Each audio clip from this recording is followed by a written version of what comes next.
Nay, si tatay may kausap na ibang babae. Ang sweet nila. Ha? Asan tatay mo? Nandun po siya, Nay. Oo, sige, kita tayo mamaya. Hoy, sino kausap mo? Kaibigan ko lang sa trabaho. Ganda ng bracelet mo eto. Binigyan lang ng kaibigan ko. Okay. Hello? Nandyan ka pa? Di pa rin kita mas mag-usap? Sandali na lang to, darling. Umamin ka sa akin. May kabit ka, no?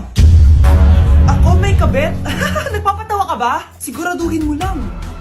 A few moments later. Uy, Mare! Uy, anong balita? Tignan mo yung bracelet na binigay sa akin ng boyfriend ko. Wow, ganda! Ganda, di ba?